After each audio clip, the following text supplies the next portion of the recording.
Genèse 1. Au commencement, Dieu créa les cieux et la terre. Or, la terre était informe et vide, les ténèbres couvraient la surface de l'abîme, et l'Esprit de Dieu planait au-dessus des eaux. Dieu dit « Que la lumière soit ». Et la lumière fut. Dieu vit que la lumière était bonne, et il sépara la lumière des ténèbres. Dieu appela la lumière « jour », et il appela les ténèbres « nuit ». Il y eut un soir, il y eut un matin, ce fut le premier jour. Dieu dit qu'il y ait une étendue entre les eaux pour les séparer les unes des autres. Dieu fit donc l'étendue et sépara les eaux qui sont au-dessous de l'étendue d'avec les eaux qui sont au-dessus. Et cela fut ainsi. Dieu appela l'étendue « ciel ». Il y eut un soir, il y eut un matin, ce fut le deuxième jour. Dieu dit que les eaux qui sont sous le ciel se rassemblent en un seul lieu et que le sol aride apparaisse. Et cela fut ainsi. Dieu appela le sol aride « terre » et la masse des eaux « mer ». Dieu vit que cela était bon. Dieu dit que la terre produise de la végétation, des herbes portant semences, des arbres fruitiers donnant du fruit selon leur espèce, avec leurs semences en eux sur la terre. Et cela fut ainsi. La terre produisit de la végétation, des herbes portant semences selon leur espèce, et des arbres donnant du fruit avec leurs semences en eux, selon leur espèce. Dieu vit que cela était bon. Il y eut un soir, il y eut un matin, ce fut le troisième jour. Dieu dit qu'il y ait des luminaires dans l'étendue du ciel pour séparer le jour d'avec la nuit, qu'ils servent de signes pour marquer les saisons, les jours et les années, et qu'ils servent de luminaires dans l'étendue du ciel pour éclairer la terre. Et cela fut ainsi. Dieu fit les deux grands luminaires, le plus grand luminaire pour présider au jour et le plus petit luminaire pour présider à la nuit. Il fit aussi les étoiles. Dieu les plaça dans l'étendue du ciel pour éclairer la terre, pour présider au jour et à la nuit, et pour séparer la lumière des ténèbres. Dieu vit que cela était bon. Il y eut un soir, il y eut un matin. Ce fut le quatrième jour.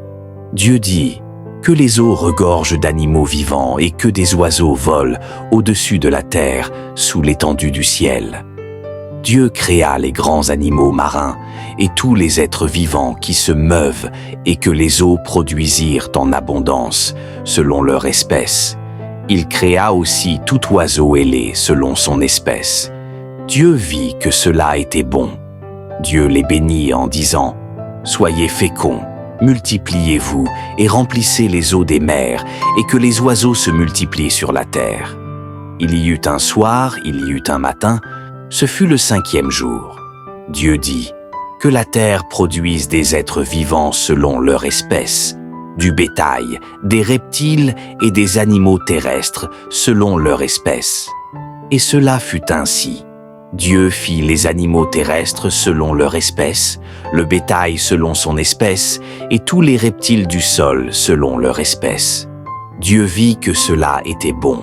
Puis Dieu dit « Faisons l'homme à notre image, selon notre ressemblance, afin qu'il domine sur les poissons de la mer, sur les oiseaux du ciel, sur le bétail, sur toute la terre et sur tous les reptiles qui rampent sur la terre. » Dieu créa l'homme à son image.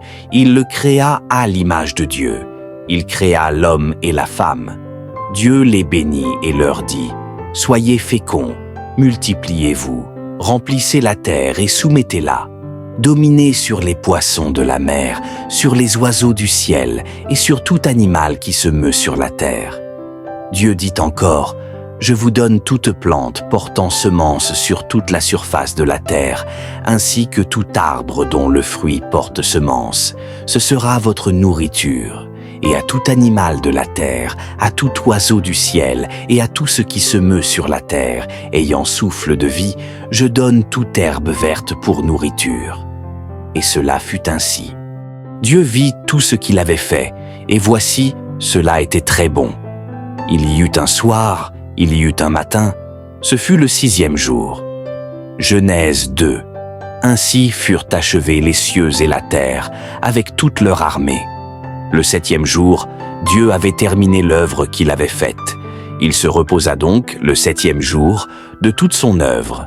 Dieu bénit le 7e jour et le sanctifia, parce qu'en ce jour il se reposa de toute l'œuvre qu'il avait créée en la faisant.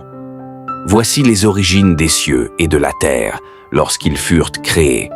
Lorsque l'Éternel Dieu fit la terre et les cieux, aucun arbuste des champs n'existait encore sur la terre, et aucune herbe des champs ne poussait encore, car l'Éternel Dieu n'avait pas fait pleuvoir sur la terre, et il n'y avait point d'homme pour cultiver le sol. Mais une vapeur montait de la terre et arrosait toute la surface du sol. Alors, l'Éternel Dieu forma l'homme de la poussière du sol.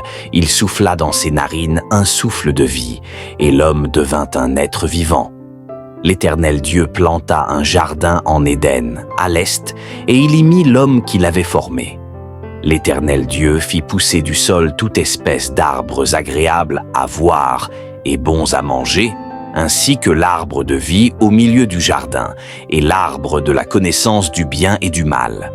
Un fleuve sortait d'Éden pour arroser le jardin, et de là il se divisait en 4 bras. Le nom du premier est Pichon. Il entoure tout le pays de Havila, où se trouve l'or. L'or de ce pays est pur. On y trouve aussi le bdellium et la pierre d'onyx. Le nom du second fleuve est Guion. Il entoure tout le pays de Cush.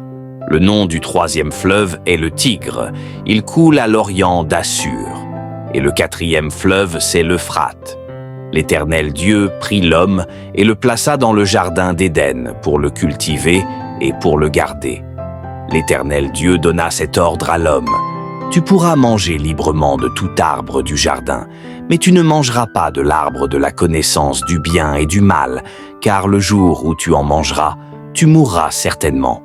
L'Éternel Dieu dit, « Il n'est pas bon que l'homme soit seul, je lui ferai une aide qui lui correspondra. » L'Éternel, Dieu forma du sol tous les animaux des champs et tous les oiseaux du ciel, et il les fit venir vers l'homme pour voir comment il les appellerait, et afin que tout être vivant porte le nom que l'homme lui donnerait. L'homme donna donc des noms à tout le bétail, aux oiseaux du ciel et à tous les animaux des champs. Mais pour l'homme, il ne trouva pas d'aide qui lui corresponde. Alors l'Éternel Dieu fit tomber un profond sommeil sur l'homme, qui s'endormit, il prit une de ses côtes et referma la chair à sa place. L'Éternel Dieu forma une femme de la côte qu'il avait prise de l'homme, et il l'amena vers l'homme. L'homme dit, « Voici cette fois celle qui est os de mes os et chair de ma chair. On l'appellera femme, car elle a été prise de l'homme.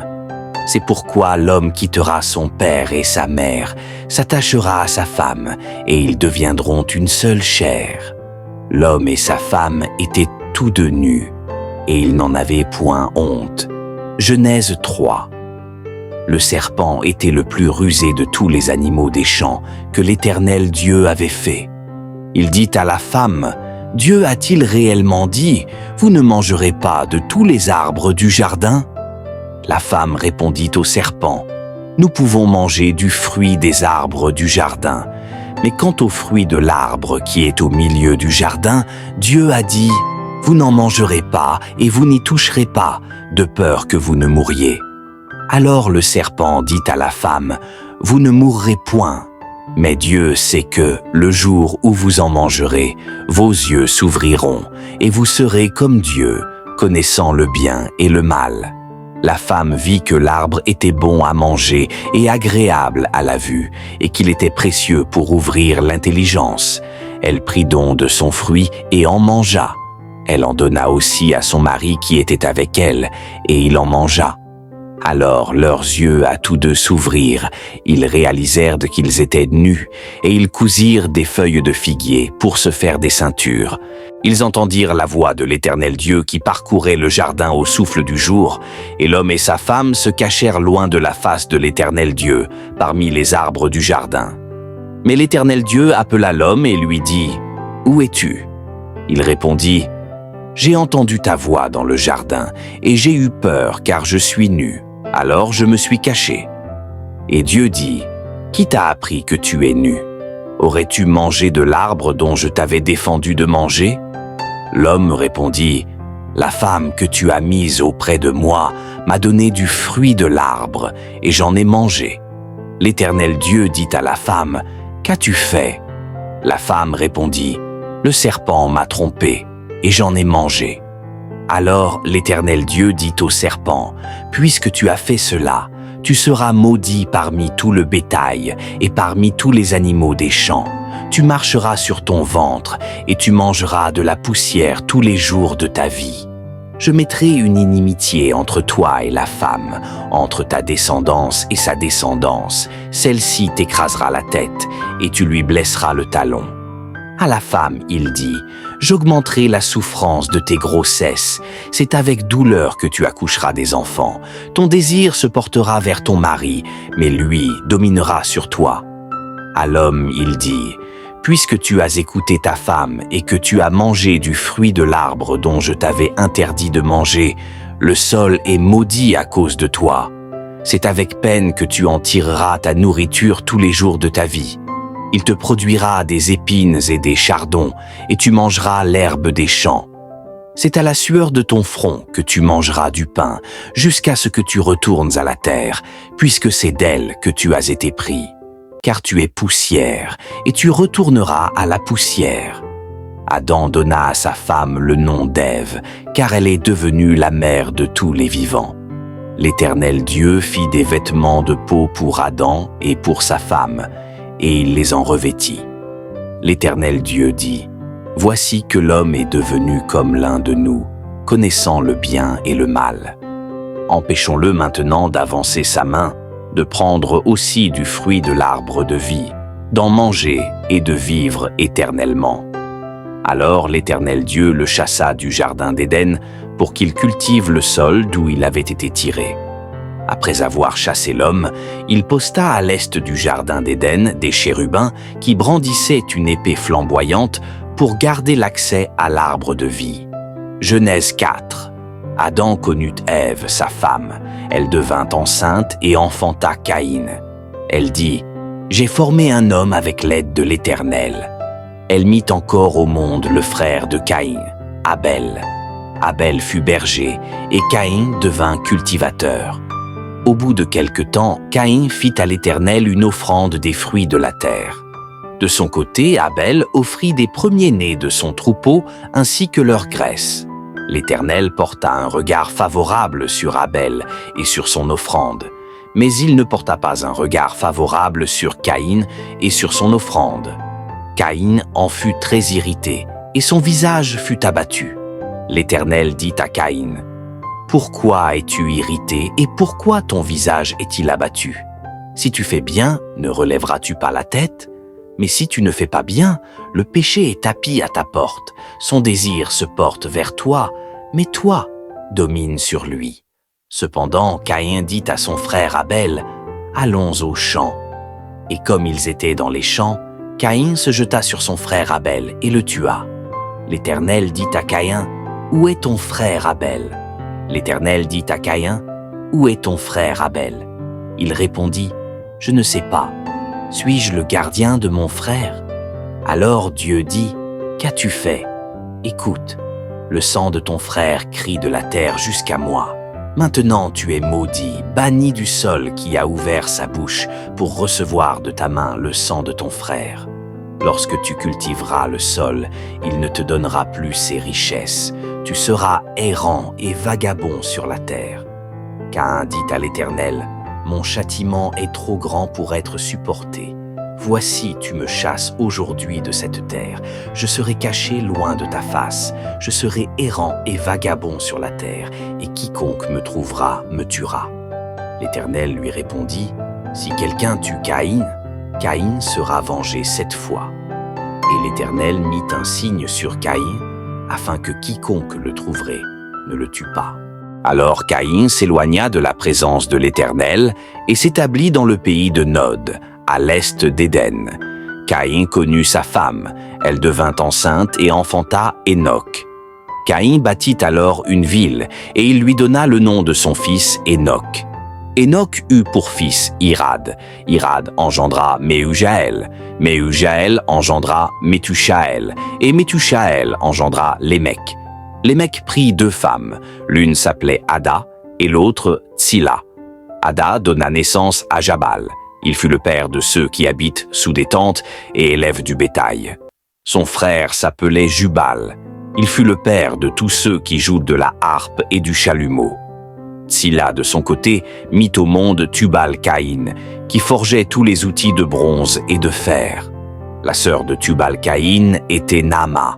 Lémec dit à ses femmes, « Ada et Tsilla, écoutez-moi, femmes de Lémec, prêtez attention à mes paroles. J'ai tué un homme pour une blessure, un jeune homme pour une meurtrissure. Si Caïn est vengé 7 fois, Lémec le sera 77 fois. » Adam connut encore sa femme, et elle enfanta un fils qu'elle nomma Seth, en disant « Dieu m'a donné un autre fils à la place d'Abel, que Caïn a tué. » Seth eut aussi un fils, et il l'appela Énoch. À cette époque, on commença à invoquer le nom de l'Éternel. Genèse 5. La descendance d'Adam. Voici le livre de la postérité d'Adam. Lorsque Dieu créa l'homme, il le fit à la ressemblance de Dieu. Il les créa hommes et femmes. Il les bénit et leur donna le nom de hommes lorsqu'ils furent créés.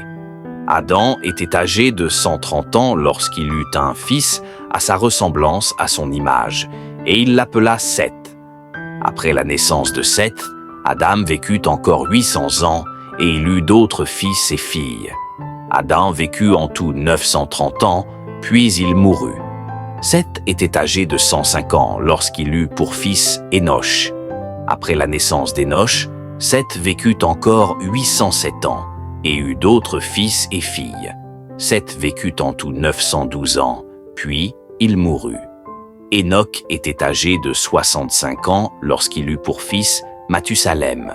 Après la naissance de Mathusalem, Enoch marcha avec Dieu pendant 300 ans et eut d'autres fils et filles. Enoch vécut en tout 365 ans. Enoch marcha avec Dieu, puis il ne fut plus, car Dieu le prit. Mathusalem était âgé de 187 ans lorsqu'il eut pour fils Lémec. Après la naissance de Lémec, Mathusalem vécut encore 782 ans et eut d'autres fils et filles. Mathusalem vécut en tout 969 ans, puis il mourut. Lémec était âgé de 182 ans lorsqu'il eut un fils.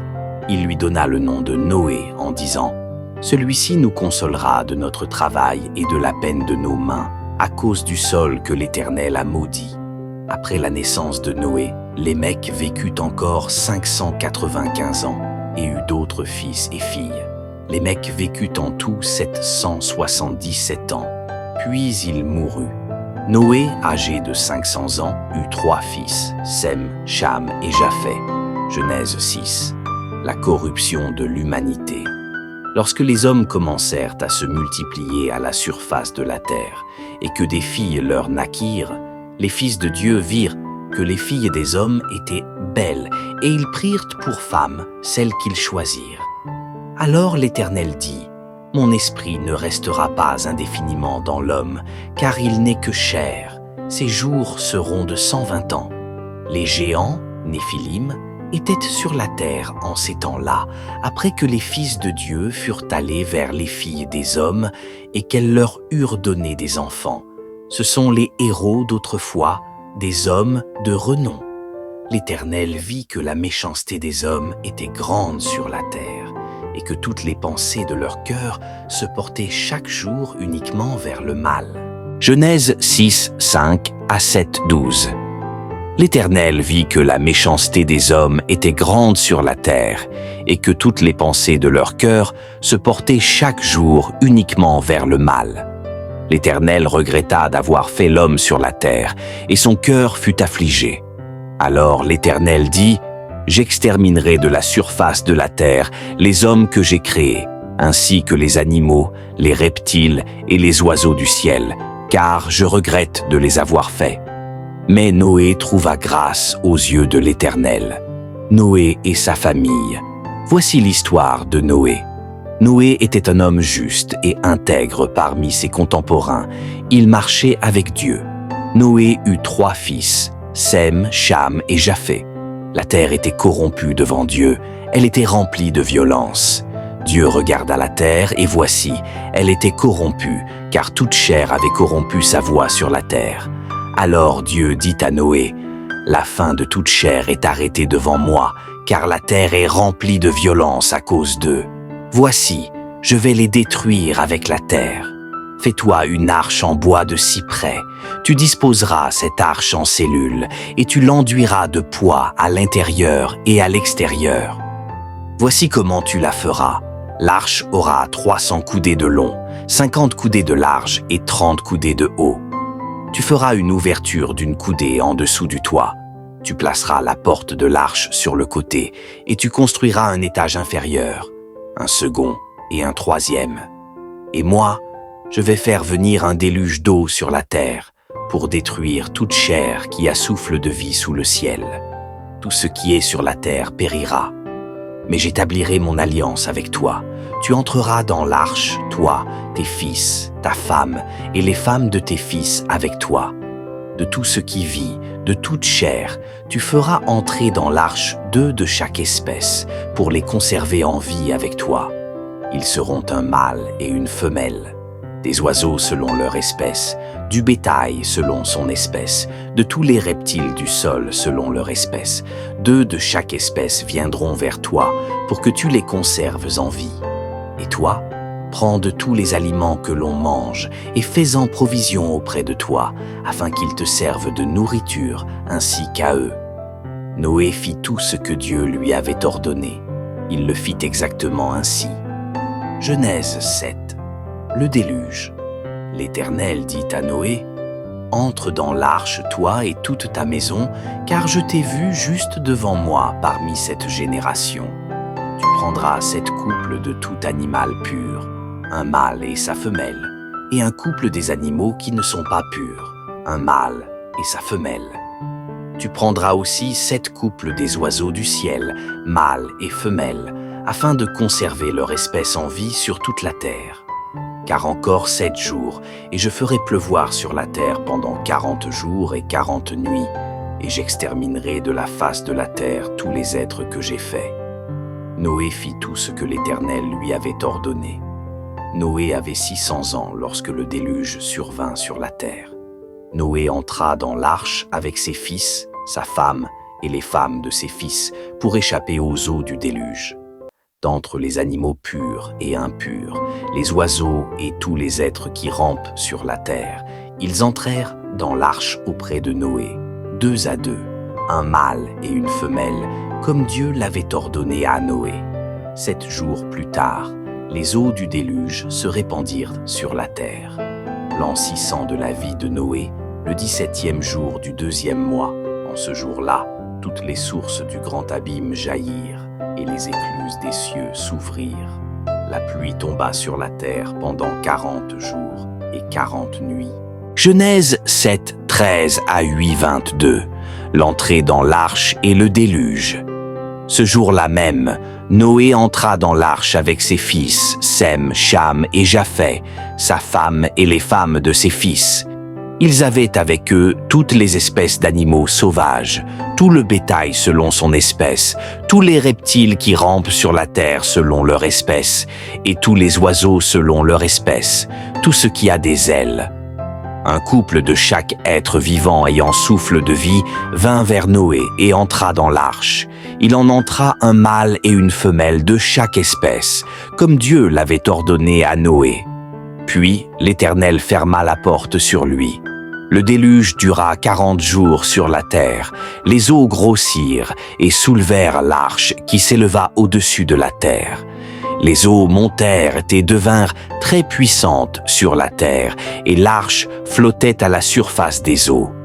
Les eaux s'élevèrent encore plus et couvrirent toutes les hautes montagnes sous le ciel. Elles dépassèrent les sommets de plus de 15 coudées. Toute créature qui se mouvait sur la terre périt. Oiseaux, bétail, animaux sauvages, tout ce qui grouille sur la terre, ainsi que tous les hommes.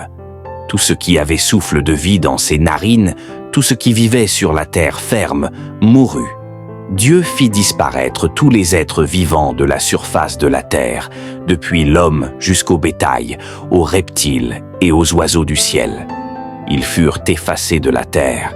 Il ne resta que Noé et ceux qui étaient avec lui dans l'arche. Les eaux couvrirent la terre pendant 150 jours. Chapitre 8. La fin du déluge. Mais Dieu se souvint de Noé, de tous les animaux sauvages et de tout le bétail qui était avec lui dans l'arche. Il fit passer un vent sur la terre, et les eaux commencèrent à baisser. Les sources des grands abîmes et les écluses du ciel furent fermées, et la pluie cessa de tomber du ciel. Les eaux se retirèrent progressivement de la terre. Au bout de 150 jours, elles avaient diminué. Le 17e jour du 7e mois, l'arche s'arrêta sur les montagnes d'Ararat. Les eaux continuèrent à baisser jusqu'au 10e mois, et le 1er jour du 10e mois, les sommets des montagnes apparurent. Après 40 jours, Noé ouvrit la fenêtre qu'il avait faite à l'arche, et il lâcha un corbeau, qui alla et vint jusqu'à ce que les eaux aient séché sur la terre. Il envoya aussi une colombe pour voir si les eaux avaient baissé sur la surface du sol. Mais la colombe ne trouva pas où poser ses pattes et revint vers lui dans l'arche, car il y avait encore de l'eau sur toute la surface de la terre. Il tendit la main, la prit et la ramena auprès de lui dans l'arche.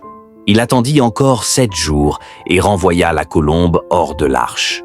La colombe revint vers lui sur le soir, et voici, elle tenait dans son bec une feuille d'olivier toute fraîche. Noé sut ainsi que les eaux avaient baissé sur la terre.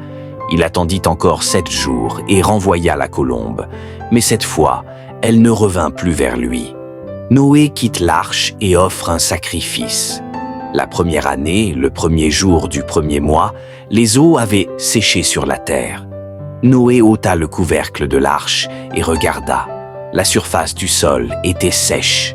Le 27e jour du 2e mois, la terre était complètement sèche. Alors Dieu parla à Noé et lui dit : « Sors de l'arche, toi et ta femme, tes fils et les femmes de tes fils avec toi. Fais sortir avec toi tous les animaux, toutes les créatures vivantes qui sont avec toi, oiseaux, bétail et reptiles, afin qu'ils se répandent sur la terre, qu'ils soient féconds et se multiplient. » Noé sortit avec ses fils, sa femme et les femmes de ses fils. Tous les animaux, tous les reptiles, tous les oiseaux et tout ce qui se meut sur la terre sortirent de l'arche selon leur espèce. Noé bâtit un autel à l'Éternel et prit de chaque animal pur et de chaque oiseau pur pour les offrir en holocauste sur l'autel. L'Éternel sentit une agréable odeur et dit en son cœur : « Je ne maudirai plus jamais la terre à cause de l'homme, car l'inclination du cœur de l'homme est mauvaise dès sa jeunesse, et je ne frapperai plus tout être vivant comme je l'ai fait. Tant que la terre subsistera, les semailles et la moisson, le froid et la chaleur, l'été et l'hiver, le jour et la nuit, ne cesseront jamais. » Genèse 9. Dieu bénit Noé et établit une alliance. Alors Dieu bénit Noé et ses fils et leur dit : « Soyez féconds, multipliez-vous et remplissez la terre. La crainte et la terreur de vous tomberont sur tous les animaux de la terre, sur tous les oiseaux du ciel, sur toutes les créatures qui se déplacent sur la terre et sur tous les poissons de la mer. Ils ont été livrés entre vos mains. Tout ce qui se meut et vit sera pour vous un aliment. Je vous ai donné tout cela, comme je vous ai donné les plantes vertes. Seulement, vous ne mangerez pas de chair avec son âme, c'est-à-dire son sang. Et certes, je redemanderai votre sang, celui de vos vies. Je le redemanderai de la main de chaque animal et de la main de l'homme. Je redemanderai l'âme de l'homme, à l'un de ses frères. Quiconque répand le sang de l'homme, par l'homme son sang sera répandu, car Dieu a fait l'homme à son image. Quant à vous, soyez féconds, multipliez-vous, répandez-vous sur la terre et multipliez-vous sur elle. Dieu établit son alliance avec Noé.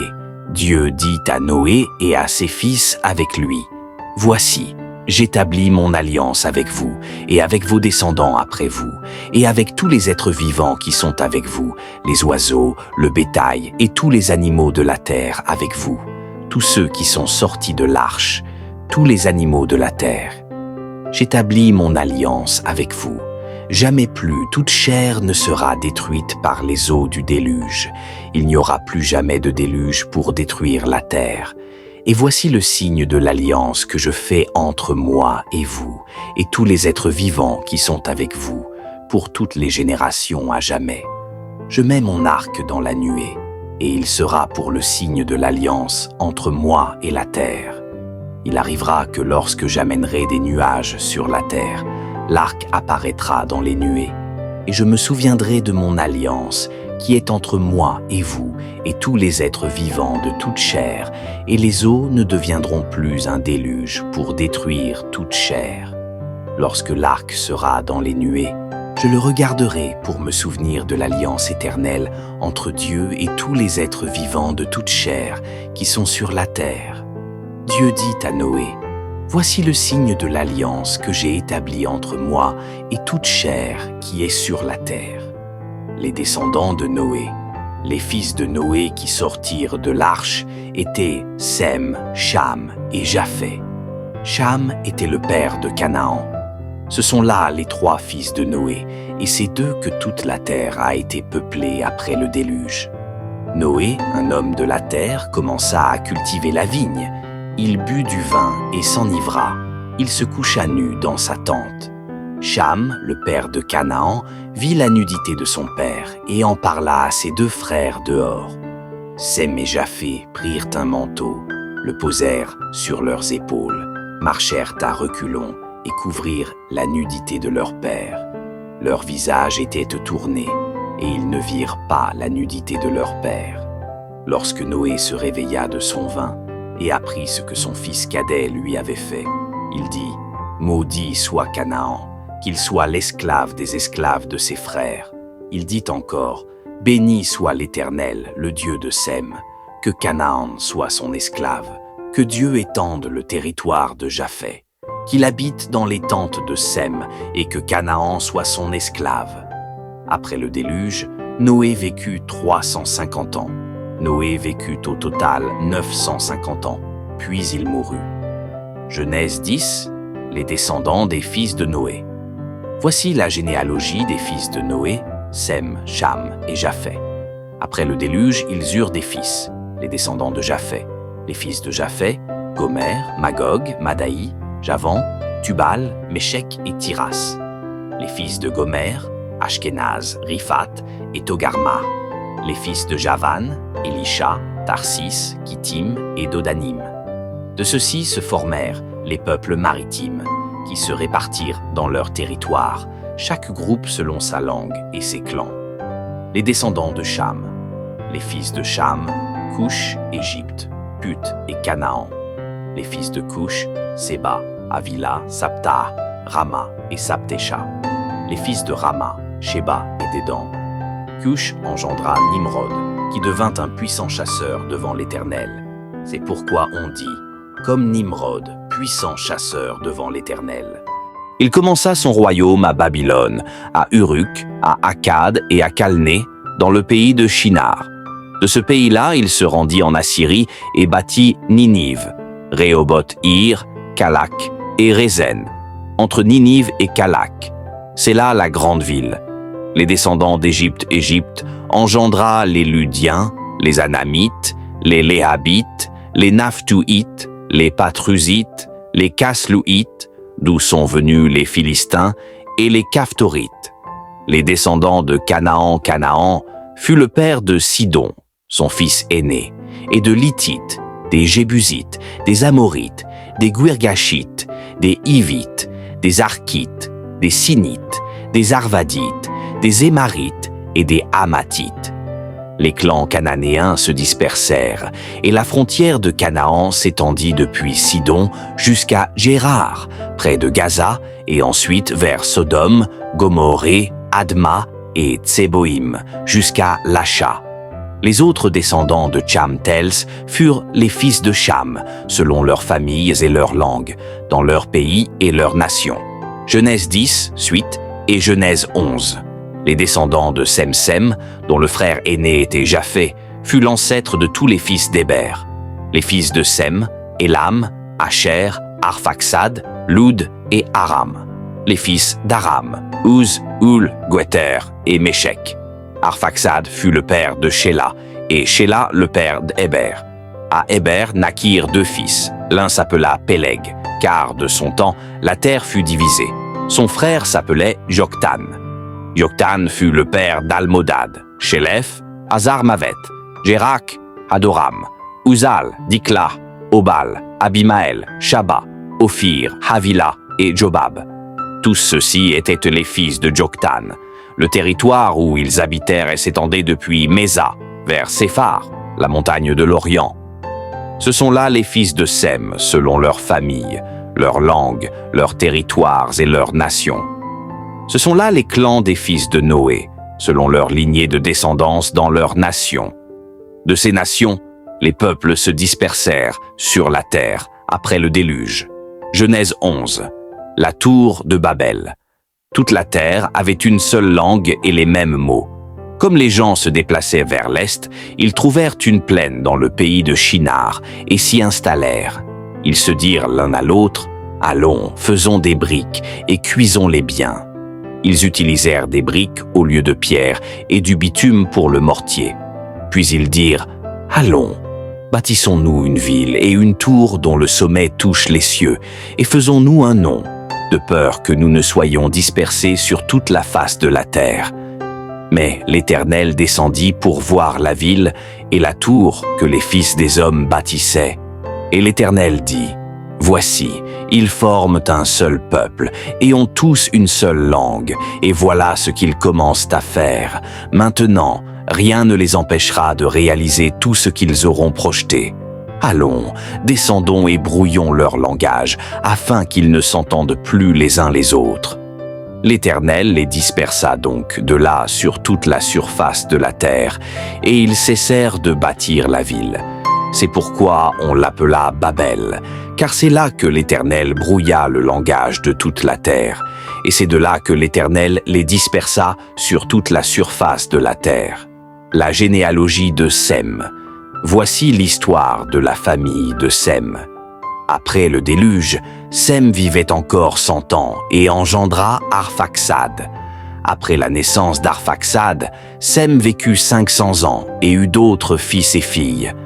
Arphaxad vécut 35 ans, puis engendra Shéla. Après la naissance de Shéla, Arphaxad vécut 403 ans et eut d'autres fils et filles. Généalogie de la descendance de Sem, suite. Shéla vécut 30 ans et engendra Héber. Après la naissance d'Héber, Shéla vécut 403 ans et eut d'autres fils et filles. Héber vécut 34 ans et engendra Péleg. Après la naissance de Péleg, Héber vécut 430 ans et eut d'autres fils et filles. Péleg vécut 30 ans et engendra Reu. Après la naissance de Reu, Péleg vécut 209 ans et eut d'autres fils et filles.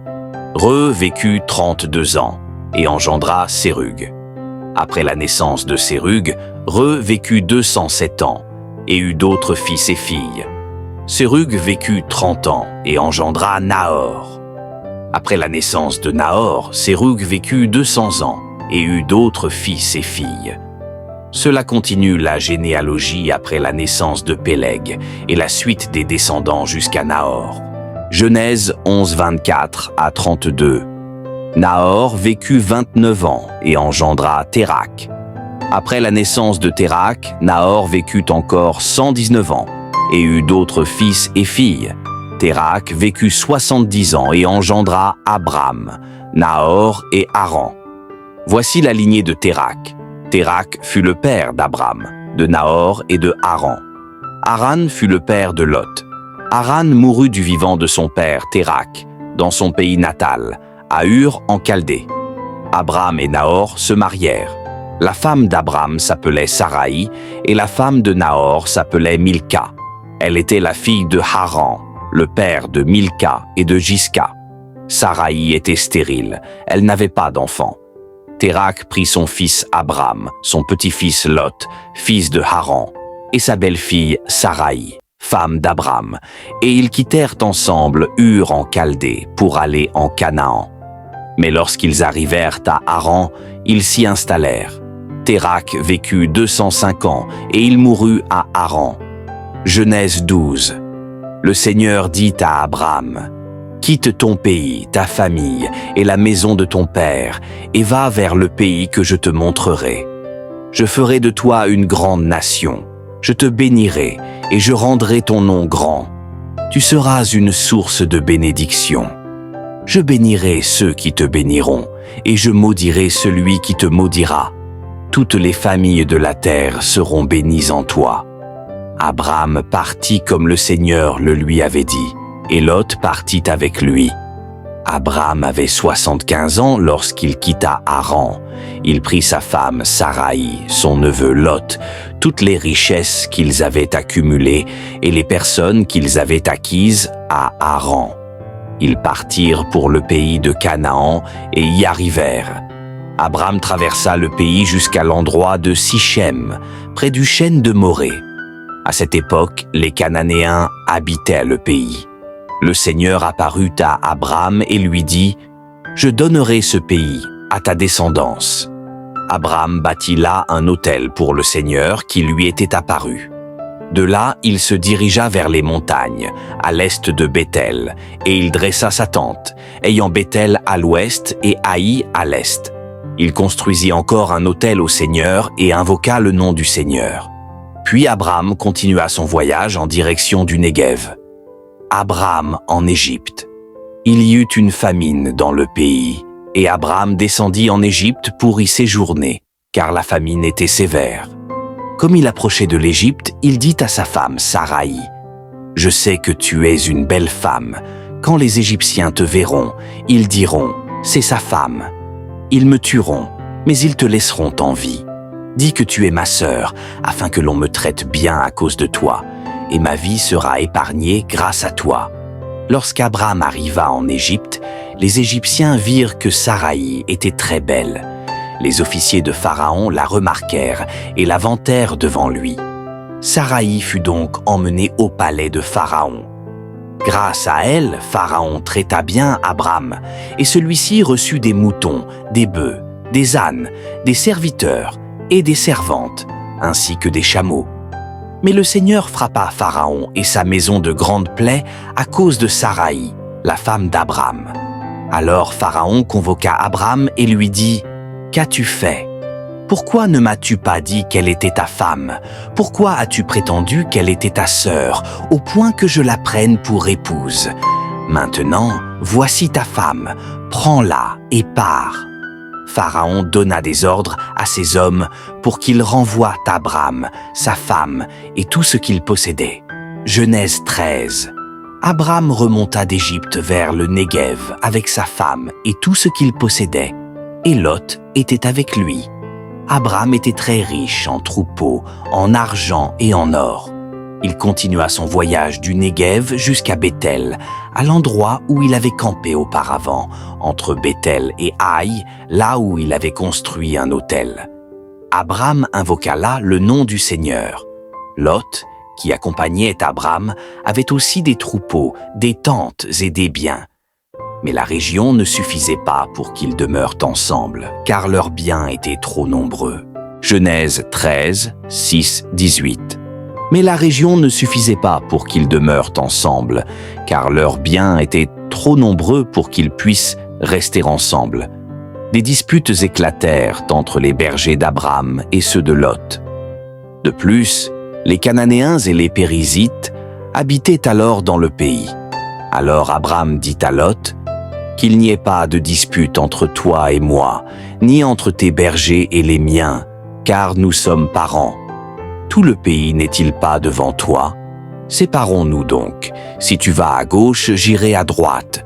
Si tu vas à droite, j'irai à gauche. » Lot leva les yeux et vit toute la plaine du Jourdain qui était bien arrosée jusqu'à Tsoar. C'était avant que le Seigneur ne détruise Sodome et Gomorrhe, comme le jardin du Seigneur, comme le pays d'Égypte. Alors Lot choisit pour lui toute la plaine du Jourdain, et il partit vers l'est. C'est ainsi qu'ils se séparèrent l'un de l'autre. Abram s'installa dans le pays de Canaan, tandis que Lot s'établit parmi les villes de la plaine et dressa ses tentes près de Sodome. Or, les habitants de Sodome étaient très mauvais et péchaient gravement contre le Seigneur. Après que Lot se fut séparé de lui, le Seigneur dit à Abram, « Lève les yeux et, depuis l'endroit où tu es, regarde vers le nord, le sud, l'est et l'ouest. Tout le pays que tu vois, je te le donnerai, à toi et à ta descendance, pour toujours. Je rendrai ta descendance aussi nombreuse que la poussière de la terre.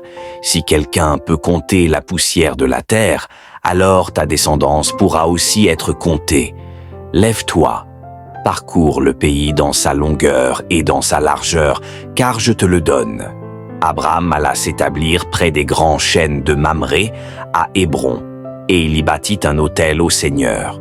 Genèse 14, 1-13 à l'époque où Amraphel était roi de Shinar, Arioch roi d'Élassar, Kédorlaomer roi d'Élam et Tidal roi de Goïm. Ils firent la guerre contre Béra roi de Sodome, Birsha roi de Gomorrhe, Shinab roi d'Adma, Shemeber roi de Tseboïm et le roi de Béla, c'est-à-dire Tsoar. Ces derniers s'allièrent dans la vallée de Sidim, qui est la mer morte.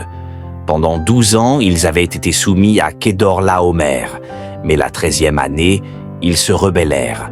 La 14e année, Kédorlaomer et les rois alliés avec lui partirent et bâtirent les Réphaïm à Ashtéroth Karnaïm, les Ouzim à Ham, les Émim à Shavé-Kiriataïm et les Horites dans la région montagneuse de Séhir, jusqu'à El-Paran, près du désert.